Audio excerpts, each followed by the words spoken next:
Assalamualaikum warahmatullahi wabarakatuh. Jumpa lagi bro. Hi, give me 5 bro and sis. Hari ini saya pakai songkok tebone. Orang sana, orang Makassar bilang songkok rencak. Nah ini kebetulan yang saya pakai ini tipe atau model untuk kaum cerdik pandai atau pandrita. Pandrita itu adalah ahlinya ahli membuat kapal, ahli pertanian, ahli perbintangan, ahli penasehat raja. Itu yang pakai ini, atau yang kalau dukun atau semacam kesehatan agak putih dia. Putih. Nah, kalau di sininya emas, baru di atasnya sini hitam sampai di atas sini, baru di sini ada benang, itu pemimpin. Andi Karaeng, pemimpin-pemimpin yang pakai. Jadi memimpin di sana itu mengutamakan kepentingan rakyat. Rakyat adalah di atas segala-galanya. Begitulah ada, dan hukum sangat ditegakkan. Nah, kalau motifnya emas kebanyakan sampai di sini malah penuh, itu orang tajir Ailijir atau semacam konglomeratnya orang Sulawesi Selatan. Itu emas dia, bukan bangsawan, emas karena banyak duitnya gitu. Terus cara pasangnya sebenarnya gini, agak miring nih. Nah gini, nggak tahu entah kemana, umumnya sesuai dengan adat istiadat miring. Oke, itu baiklah, kita akan bahas tentang pernikahan di masyarakat Sulawesi Selatan. Kebetulan ibu saya orang Bugis, bapak saya orang asli Goa. Jadi perpaduan antara Bugis dan Makassar. Nah, banyak yang mengatakan bahwa menikahi gadis Bugis Makassar itu harus siap-siap uang mahal. Sebenarnya tidak mahal, malah kalau perlu gratis. Gratis yes, benar. Entah sejak kapan ada pernyataan bahwa menikahi gadis Bugis Makassar itu mahal. Sebenarnya tidak. Ini muncul setelah runtuhnya kerajaan Goa, sehingga banyak masyarakat Makassar, masyarakat Bugis merantau ke Sumatera, merantau ke Kalimantan, merantau ke Papua, merantau ke Marege, merantau ke Mindanao.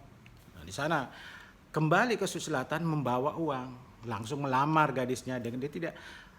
Dia tidak berpikir berapapun yang dia minta, semua dia biayai perantau ini. Nah, sebenarnya perantau inilah yang menaikkan image itu bahwa menikahi gadis Bugis Makassar itu mahal. Padahal sebelum POC masuk, ketika masih makmurnya di puncak kejayaan di Sulawesi Selatan itu, Bugis Makassar itu sangat menghormati perempuan, tidak pernah dinilai dengan harta benda. Karena perempuan itu adalah merupakan kehormatan dalam satu keluarga.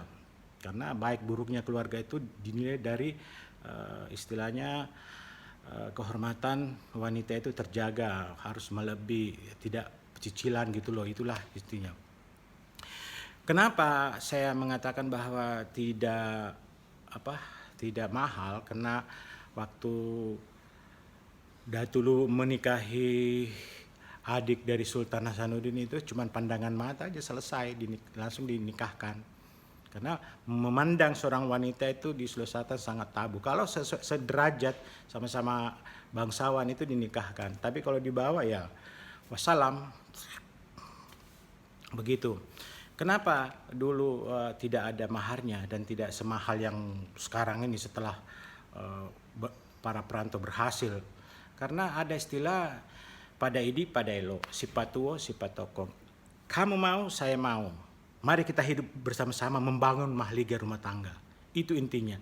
Makanya dalam melamar gadis Bugis ada istilahnya, pertama-tama mak balawo cici, kedua memanu-manu, ketiga mempetu ada, keempat pernikahan.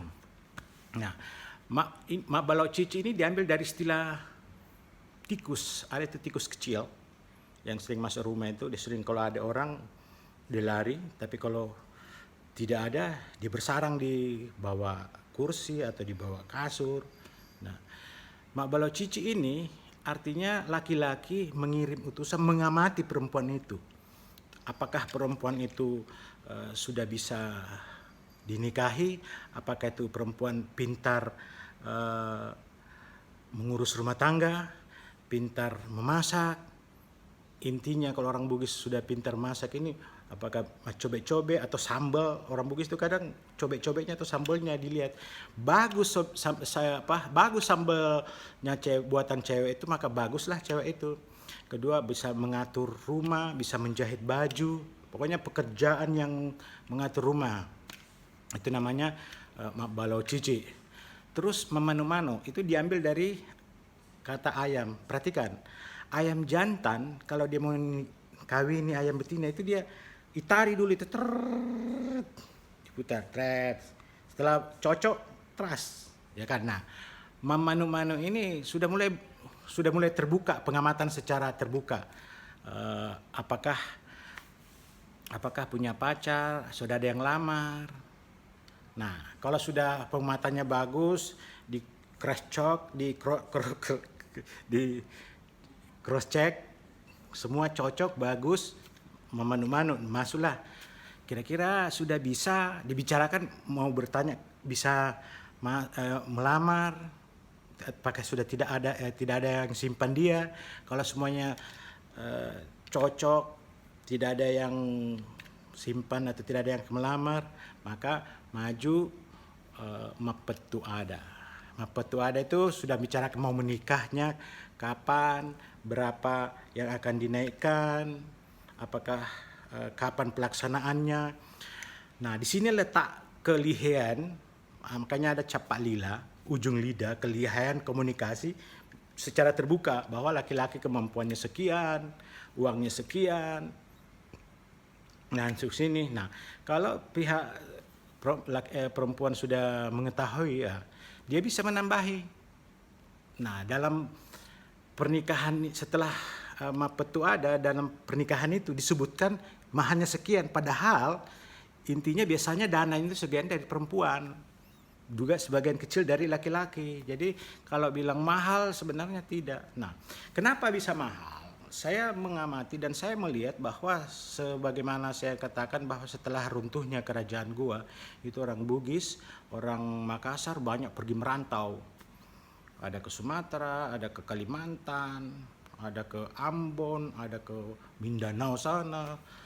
Kembali membawa harta kekayaan, ketika melihat gadis langsung dilamar, langsung dibilang nggak usah kamu yang calon mertuanya untuk dia membiayai semua. Nah, dari situlah letaknya sebenarnya mulai mahal. Padahal sesungguhnya menikahi gadis Bugis Makassar itu tidak mahal, sangat murah.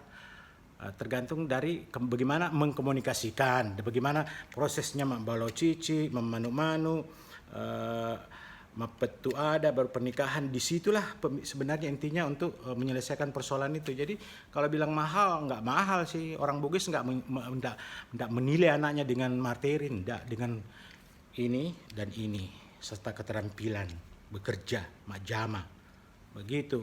Saya pikir gitu. Wassalamualaikum warahmatullahi wabarakatuh.